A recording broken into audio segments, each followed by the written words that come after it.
Assalamualaikum warahmatullahi wabarakatuh. Salam sejahtera bagi kita semua. Shalom, Om Swastiastu, Namo Buddhaya, salam kebajikan. Perkenalkan, saya Sawita Nia Situmorang, dosen program studi agribisnis Fakultas Pertanian Universitas Jenderal Sudirman. Izinkan saya pada kesempatan ini untuk menyampaikan pernyataan diri dosen dalam unjuk kerja Tridharma Perguruan Tinggi atau yang dikenal sebagai PDD UKT-PT dalam bidang pengajaran. Sebagai dosen, saya memiliki tanggung jawab untuk melaksanakan Tridharma Perguruan Tinggi. Salah satu pilar utamanya adalah kegiatan pengajaran. Berdasarkan mata kuliah pokok yang tercantum dalam surat keputusan pengangkatan jabatan fungsional pertama saya, adapun mata kuliah yang saya sampaikan untuk mendukung perwujudan Tridharma dalam video ini adalah pemberdayaan masyarakat dalam pembangunan pertanian. Mata kuliah ini merupakan mata kuliah wajib bagi mahasiswa program studi agribisnis jenjang diploma 3 yang diambil pada semester 4. Mata kuliah ini tidak memiliki prasyarat sehingga dapat langsung diikuti sesuai dengan struktur kurikulum yang ada. Mata kuliah ini memiliki bobot 4 SKS dengan rincian 1 SKS teori dan 3 SKS praktikum. Di dalamnya dibahas berbagai hal penting seperti konsep dasar pemberdayaan masyarakat, filosofi dan prinsip pemberdayaan, modal sosial, tahapan pemberdayaan, aktor-aktor kunci dalam proses pemberdayaan, strategi, metode partisipatif, perencanaan dan evaluasi program pemberdayaan, isu gender, hingga studi kasus pemberdayaan dalam pembangunan pertanian. Mata kuliah ini menjadi sangat penting untuk dipelajari karena masyarakat perdesaan, khususnya petani, merupakan aktor utama dalam sistem pertanian Indonesia. Kemajuan pertanian tidak dapat dilepaskan dari partisipasi aktif dan peningkatan kapasitas masyarakat. Oleh karena itu, mahasiswa agribisnis perlu dibekali dengan pemahaman konseptual dan keterampilan praktis dalam mendampingi proses pembangunan berbasis masyarakat agar mampu menciptakan perubahan yang berkelanjutan dan kontekstual di wilayah perdesaan. Adapun capaian pembelajaran yang diharapkan dari mata kuliah ini antara lain: yang pertama, mahasiswa mampu menjelaskan pengertian, filosofi, dan prinsip pemberdayaan masyarakat. Yang kedua, mampu menjelaskan lingkup, tahapan, pendekatan, dan strategi pemberdayaan masyarakat. Yang ketiga, mampu mempraktekkan berbagai teknik analisis masalah dan metode pemberdayaan masyarakat. Yang keempat, mampu menjelaskan dan mempraktekkan perencanaan program dan evaluasi pemberdayaan masyarakat. Dan yang terakhir ialah mahasiswa mampu menerapkan konsep pemberdayaan masyarakat dalam pembangunan pertanian. Untuk mendukung pencapaian tersebut, materi kuliah dibagi dalam beberapa topik utama seperti pembangunan berbasis pemberdayaan, pemberdayaan sebagai proses, filosofi dan prinsip pemberdayaan masyarakat, pendidikan orang dewasa dan modal sosial, lingkup dan tahapan kegiatan pemberdayaan masyarakat, aktor dalam pemberdayaan masyarakat, pendekatan dan strategi pemberdayaan masyarakat, metode-metode partisipatif dan materi pemberdayaan masyarakat, perencanaan dan evaluasi pemberdayaan masyarakat, gender, hingga pemberdayaan masyarakat dalam konteks agribisnis perdesaan yang mendukung pembangunan pertanian. Materi saya sampaikan melalui persentase terstruktur menggunakan bantuan PowerPoint dengan metode DIA, yaitu Delivery, Interaction, dan Assessment. Dan didukung oleh beberapa sumber referensi utama seperti buku karya. Yang pertama, Sukino tahun 2014 dengan judul Membangun Pertanian dengan Pemberdayaan Masyarakat Tani. Yang kedua, Totok Mardikanto tahun 2010 dengan judul Konsep-konsep Pemberdayaan Masyarakat. Dan yang ketiga ada Totok Mardikanto dan Purwoko Subianto tahun 2012 dengan judul bukunya Pemberdayaan Masyarakat dalam Perspektif Kebijakan Publik. Selama proses pembelajaran, saya mengaktifkan partisipasi mahasiswa dengan memberikan pertanyaan pemicu untuk membangun diskusi kritis. Saya juga memberikan ruang bagi mahasiswa untuk bertanya serta menyajikan studi kasus yang relevan di akhir sesi sebagai latihan berpikir analitis. Selain itu, saya menerapkan metode think, pair, dan share untuk meningkatkan kemampuan mahasiswa dalam kerja tim dan komunikasi ilmiah. Sebagai bentuk transparansi dan kesepakatan awal, penilaian dilakukan berdasarkan kontrak kuliah yang saya sampaikan di awal pertemuan, sesuai dengan dokumen Rencana Pembelajaran Semester atau RPS dengan rincian sebagai berikut. Untuk ujian tengah semester dan ujian akhir semester masing-masing diberikan bobot persentase penilaian sebesar 10%. Untuk tugas terstruktur diberikan bobot penilaian sebesar 20%. Untuk tugas akhir case-based learning diberikan persentase penilaian sebesar 60%. Selanjutnya, saya akan menampilkan dokumentasi proses pembelajaran real yang saya lakukan di kelas secara tatap muka. Selamat menyaksikan. Selamat siang adik-adik semuanya. Siang, Bu. Apa kabar hari ini? Baik. Terima kasih atas kehadirannya. Pada hari ini kita akan memasuki sesi pertemuan 11 dari perkuliahan pemberdayaan masyarakat di dalam aktivitas. Nah, namun sebelum masuk pada materi kita hari ini, ada baiknya kita berdoa terlebih dahulu. Berdoa dimulai berdasarkan ajaran dan kepercayaan masing-masing. Berdoa dimulai. Berdoa selesai. Nah, sebelum kita memasuki kuliah kita, saya hanya ingin mengingatkan sedikit kepada adik-adik mahasiswa untuk jangan lupa mengisi presensi kita di halaman Elbiru. Ya, silakan diisi Elbirunya. Kemudian untuk materi kita hari ini sudah saya akses seperti biasa di halaman Elbiru ya. Jadi materi dengan absensi ada di halaman Elbiru. Silakan adik-adik bisa mengakses Elbiru dan presensi satu lagi ada di dalam. Oke, sambil menunggu adik-adik untuk mengaksen dirinya, saya ingin mengingatkan juga bahwa materi kita pada hari ini nantinya akan saya upload di channel YouTube saya, yaitu Tani Edutainment. Siapa yang sudah akses di sini? Belum? Ya, kalau belum ya mohon nanti bisa diakses di halaman @Tani Edutainment ya, Tani Edutainment, ada T-nya di belakang. Oke. Sebelum kita memasuki materi kita pada hari ini, ada yang masih ingat kira-kira minggu lalu kita belajar tentang apa? Ya, silakan. Untuk minggu lalu itu seingat saya kita mempelajari pendekatan dan strategi masyarakat. Di mana materi tersebut itu ada 5. Yang pertama itu ada rapid rural appraisal, yang kedua ada participatory rural appraisal, yang ketiga ada focus group diskusi, yang keempat ada participatory learning and action, yang terakhir itu lifestyle atau sekolah lapang. Iya, bagus sekali. Ada yang mau melengkapi jawaban dari teman Anda? Ya, silakan. Untuk materi yang sudah disampaikan oleh Sonia Despo, materi-materi tersebut itu saling melengkapi untuk memiliki karakteristik tertentu yang dapat disesuaikan dengan kebutuhan di lapangan. Kemudian dalam kegiatan pemberdayaan kita juga dapat mengkombinasikan lebih dari satu metode untuk dapat memperkuat hasil yang ingin didapat. Oke, bagus sekali. Kenapa saya menanyakan terkait dengan materi minggu lalu kepada Anda? Karena di dalam materi kita dari pertemuan pertama sampai pertemuan terakhir semuanya adalah saling terkait, hingga ada runutan yang harus dipahami agar Anda dapat memahami materi pada hari ini dengan sangat baik. Nah, untuk judul materi yang akan saya ajarkan kepada Anda pada hari ini adalah tentang materi pemberdayaan masyarakat. Jadi kalau kita boleh lihat sekilas terkait dengan materi pembelajaran di sini, ya, kita sudah mempelajari tentang pembangunan berbasis pemberdayaan. Kita juga sudah belajar tentang pemberdayaan sebagai sebuah proses. Kita sudah belajar tentang filosofi dan pemberdayaan masyarakat. Kita juga sudah belajar tentang pendidikan orang dewasa dan modal sosial. Kita sudah belajar tentang lingkup dan tahapan kegiatan pemberdayaan masyarakat. Bahkan kita sudah membahas sampai kepada aktor-aktor dalam pemberdayaan masyarakat, bagaimana pendekatan dan strategi yang harus dilakukan.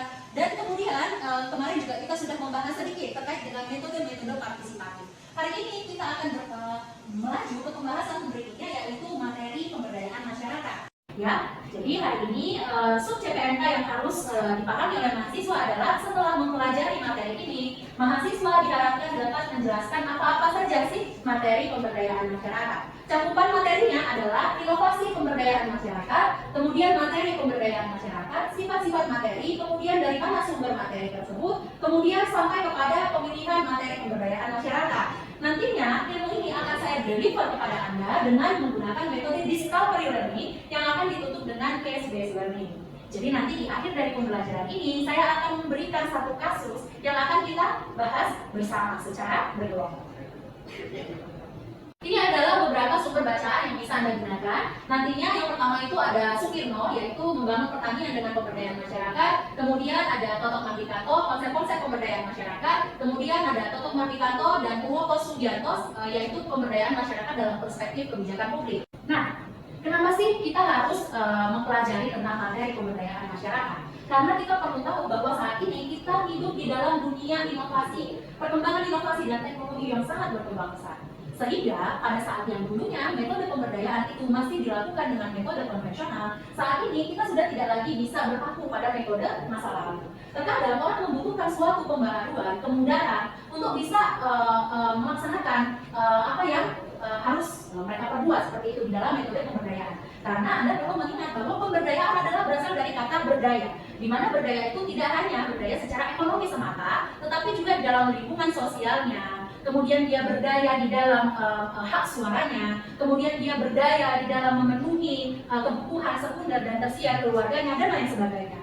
Sehingga untuk bisa menggerakkan suatu masyarakat, kita juga harus bisa memahami bahwa people change. People change berdasarkan apa? Perubahan inovasi dan teknologi. Sehingga ya inovasi ini menjadi salah satu hal yang harus kita pahami terlebih dahulu sebelum kita menyusun yang namanya materi pemberdayaan masyarakat. Nah, di sini dikatakan bahwa inovasi pemberdayaan masyarakat ini ada banyak begitu ya. Bisa mencakup dari metodenya, dari pendekatannya, kemudian dari teknologinya, kemudian dari peningkatan kapasitasnya, kemudian bisa dari partisipasi orang-orangnya, kemudian dari kemandirian masyarakatnya, dan lain sebagainya. Sehingga dengan adanya inovasi ini, ya kita bisa merespon adanya dinamika-dinamika sosial, baik yang terjadi di sosialnya, di ekonomi, di lingkungan, yang ketika ada globalisasi dia akan berkembang secara lebih cepat. Nah, kemudian bicara tentang penyusunan materi pemberdayaan masyarakat. Nah, menurut dari Mardikanto, ya, ketika kita mau menyusun sebuah materi pemberdayaan masyarakat, materi ini harus sesuai dengan kebutuhan, konteks lokal, dan berorientasi pada penguatan kapasitas, gitu ya. Yang terjadi selama ini, mengapa pemberdayaan ini tidak begitu kuat, melekat dan belum mampu dengan cukup kuat untuk menggerakkan masyarakat dalam melaksanakan apa yang sudah kita rencanakan, itu biasanya karena adanya lack of ini kan ya. Jadi mungkin dia tidak sesuai dengan kebutuhan nyatanya, mungkin saja tidak bertentangan dengan konteks lokalnya, atau bisa saja belum berorientasi pada penguatan kapasitas seperti itu. Nah, beda dengan Mardikanto, kalau menurut Sukino tahun 2014, materi pemberdayaan masyarakat itu harus bersifat teknis. Ya, harus bersifat teknis. Seperti contohnya pembuatan pupuk organik, manajemen hama terpadu, teknik irigasi disesuaikan dengan berbagai kondisi dan kebutuhan dari si petani itu sendiri. Gitu ya. Jadi kalau menurut Mardikanto sesuai kebutuhan, sesuai orientasi penguatan kapasitas dan lain sebagainya. Kalau Sukino menyatakan bahwa lakukanlah ya berorientasi pada teknisnya seperti apa. Teknis yang disesuaikan dengan kebutuhan petaninya. Nah, beda lagi dengan Christensen dan Robinson. Menurut Christensen Robinson tahun 1989, materi pemberdayaan masyarakat ya harus merangkul nilai-nilai community. Jadi kalau kita mau menggerakkan sesuatu atau menggerakkan orang atau menggerakkan sebuah desa, kita nggak bisa berdiri sendiri, tetapi harus merangkul komunitas. Sehingga dengan merangkul komunitas seperti efek domino, satu yang kita selamatkan, banyak yang merasakan dampaknya. Seperti itu ya. Sehingga memperkuat kohesi sosial ya, dapat membantu untuk memperkuat yang namanya kohesi sosial. Seperti itu. Kemudian apa sih sifat-sifat materi dalam pemberdayaan masyarakat? Yang pertama tadi sudah terjawab, yaitu partisipatif. Otomatis ketika kita harus berorientasi pada masyarakat, tidak hanya kita deliver message-nya, tidak hanya sekedar kita sampaikan teorinya, tetapi bagaimana caranya kita bisa menggerakkan orang. Karena yang paling sulit adalah menggerakkan orang. Berarti orang itu nggak gampang, gitu ya. Sehingga kita harus benar-benar memahami penduduk itu seperti apa, desa itu seperti apa, budaya lokalnya bagaimana, apa yang boleh, apa yang tidak boleh, gitu ya. Sehingga kita tidak menyalahi aturan. Karena kadang-kadang kalau misalnya kita sedikit saja menyalahi aturan lokal, budaya lokal dan lain-lain, bisa-bisa bukan tidak partisipatif saja, mungkin kita tidak diizinkan untuk masuk ke desa tersebut seperti itu. Ya. Kemudian yang kedua adalah kontekstual. Tentunya harus disesuaikan dengan lingkungan sosial, budaya, ekonomi masyarakat setempat. Ini yang tadi saya sampaikan. Bahwa yang dua ini bukan terpisah, gitu ya. Tetapi antara variabel yang satu dengan variabel yang lain harus saling terikat, seperti itu ya. Harus saling melengkapi, seperti itu ya. Partisipatif dan kontekstual. Nah, tapi walaupun demikian jangan salah gitu ya. Materi yang kita berikan bukanlah bersifat rigid atau kaku. Materinya itu harus fleksibel.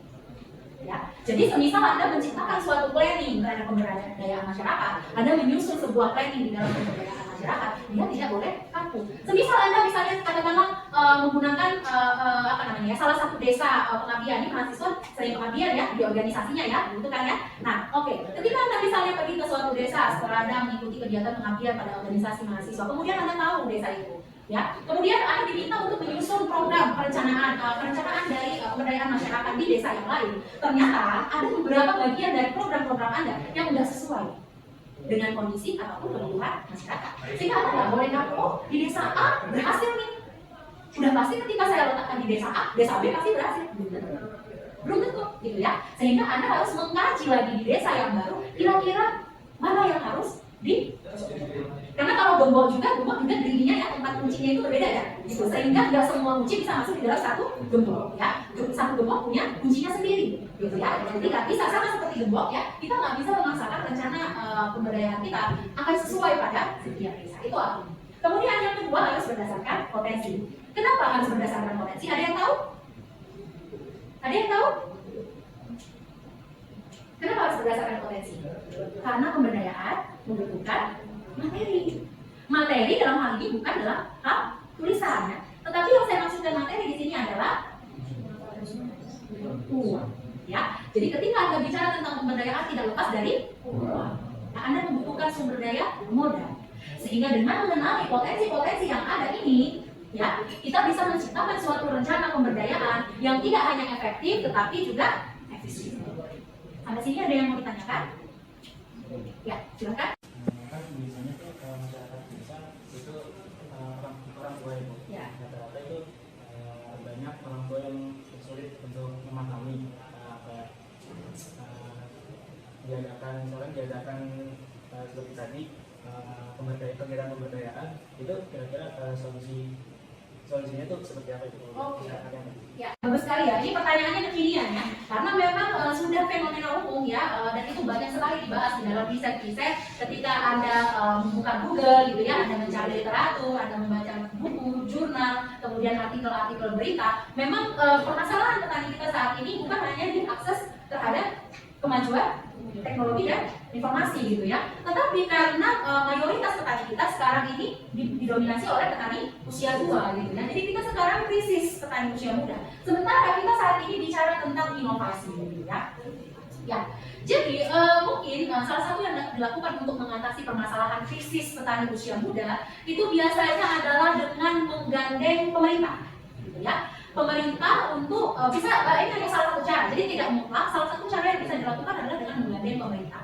Saat ini sudah banyak sekali program-program pembiayaan dari pemerintah yang bisa menarik minat generasi muda untuk ikut bergabung di dalam program itu.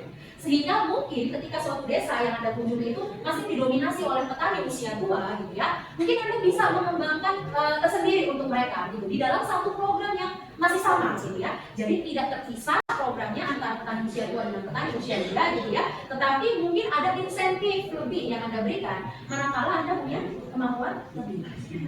Makanya itulah enaknya ketika kita bisa menguasai teknologi, biasanya akan didekatkan kepada pekerjaan-pekerjaan yang bisa memberikan kesejahteraan yang lebih baik seperti itu. Ya, jadi dengan tidak mengasingkan atau mengesampingkan petani, bagaimana caranya kita bisa membantu mereka, memberdayakan mereka untuk bisa saling bekerja sama di dalamnya, itu memang tantangan.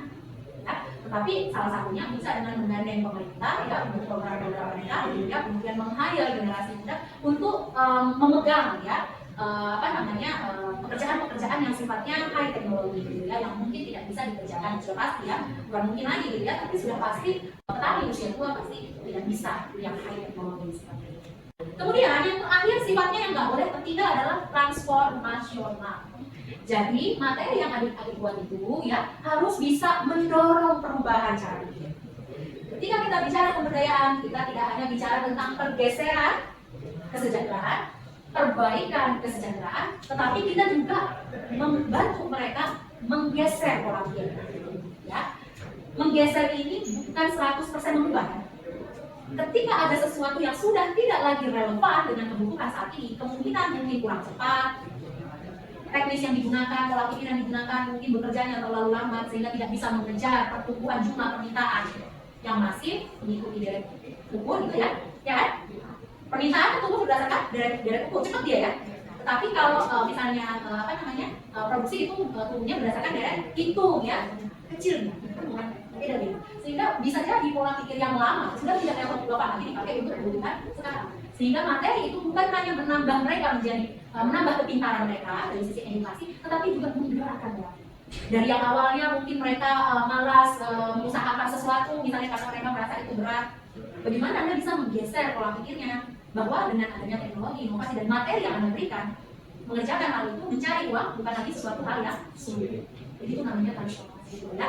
Jadi kita bisa lihat ini ada contohnya ya. Di Sumba Timur materi kedua dikembangkan secara bersama oleh tokoh adat agar relevan dengan namanya nilai budaya lokal ya. Kemudian program pelatihan petani perempuan di Garut juga dikemas dengan nilai-nilai keagamaan dan keluarga untuk meningkatkan penerimaan sosial. Ya. Jadi bisa dilihat ya, ketika Anda mau masuk dalam satu desa, pendekatannya bisa ekonomi, bisa agama, bisa kebutuhan dan lain sebagainya. Sehingga Anda harus kenal dulu dengan desanya, lalu menyusun materi. Oke. Terakhir saya ingin menyampaikan dari mana sih sebenarnya sumber-sumber materi kebudayaan. Dari mana kita bisa mendapatkan materi yang relevan? Ada dua sumbernya. Sumber yang pertama itu adalah dari sumber internal, dan kedua dari eksternal. Kalau yang namanya internal, in itu dalam, X luar. Sehingga sumber-sumber internal itu harus berasal dari dalam. Sebagai contoh misalnya pengetahuan lokal, ya, praktek-praktek tradisional, gitu ya, pengalaman masyarakat yang diwariskan turun-temurun. Kalau Anda pernah dengar istilahnya endogenous, ya, kearifan lokal dan lain sebagainya, gitu ya. Nah, itu yang bersumber-sumber dari dalam, gitu ya. Nah, kemudian ada yang namanya sumber eksternal. Nah, sumber eksternal ini bisa saja materi yang Anda dapatkan dari lembaga pemerintah, LSM, akademisi, media, platform digital, literatur ilmiah, dan lain sebagainya. Kita ambil contoh lembaga pemerintah. Kenapa kita harus berkolaborasi dengan lembaga pemerintah ya? Kita tahu bahwa hanya lembaga pemerintah yang sering gitu ya melakukan kunjungan ke luar negeri gitu ya, melakukan belajar dari negeri lain, baik itu tentang teknologi, dalam segala hal gitu ya, apakah itu pertanian, apakah tentang kelistrikan, ilmu komputer dan lain sebagainya. Sehingga ketika mereka pulang ya, mereka membawa suatu pembaharuan. Bahkan GMO yang Anda kenal itu ya, yang kita kembangkan saat ini di laboratorium di desa-desa misalnya ya, terkait dengan GMO, genetic modified organism ya. Jadi itu juga adalah bagian dari keilmuan ya. Ketika Anda ingin mengajarkan suatu komunitas bagaimana sih membiarkan GMO ya, mungkin bukan bagian dari laboratorium ya, bukan gitu ya, tapi mungkin Anda ingin mengajarkan masyarakat bagaimana caranya untuk menyiapkan medianya mungkin. Nah, materi itu tidak bisa datang sendiri gitu ya, tetapi harus Anda tanya kepada pemerintah. Atau mungkin Anda bisa pakai platform digital, misalnya dari YouTube. Apalagi sekarang banyak ya YouTuber influencer yang senang berbagi gitu ya. Sehingga ketika misalnya Anda nggak punya kemampuan bahasa Inggris ya, Anda bisa menggunakan translator gitu ya. Kalau nggak, Anda bisa bertanya dari pengalaman dari petani saat ini gitu ya, di Indonesia ini gitu ya. Ketika Anda menyerap ilmu dari pertanian desa lain, itu juga adalah sumber eksternal. Tetapi segala sesuatu yang berasal dari desa itu sendiri itu adalah sumber-sumber internal. Oke, jadi untuk pemilihannya sendiri ya, melihat materi pemberdayaan bisa memperhatikan tingkat pendidikan, kebutuhan aspirasi lokal, potensi tantangan wilayah kerja, nilai budaya dan sosial setempat, sampai dengan kesesuaian dengan kebijakan publik dan arah pembangunan. Kalau untuk metodenya, langkah-langkahnya kita bisa menggunakan yang tadi Ibu sampaikan gitu ya. Ada partisipatif rural appraisal, ada sekolah lapang dan lain sebagainya. Sampai di sini ada yang mau bertanya? Tidak ada? Oke. Kalau tidak ada yang mau bertanya, sebelum kita menutup pertemuan hari ini ya, karena ini metode pembelajarannya adalah case-based learning, maka saya ingin memberikan Anda satu kasus untuk dikerjakan secara bersama. Kasus ini nanti akan didiskusikan secara kelompok, di mana satu kelompok ini akan terdiri dari 2 orang. Ya, jadi bagi adik-adik mahasiswa bisa melihat teman di kiri dan kanannya gitu ya, untuk menjadi satu kelompok dan kemudian diskusikanlah apa yang ada di depan. Diskusinya adalah case-based tadi ini dikerjakan secara berkelompok, masing-masing terdiri dari 2 orang. Jawaban ditulis dalam lembar folio dan dikumpulkan pada halaman RDU. Paling lambat malam ini pukul 19. Ya, jadi kasus yang saya angkat adalah di kawasan Tambak Lorok, Semarang terjadi banjir rob sekitar 300 lebih hari per tahun. Kejadian ini sempat membuat warga bergantung pada bantuan darurat. Namun sejak 2023 muncul inisiatif pemberdayaan berbasis teknologi lokal dan ekowisata.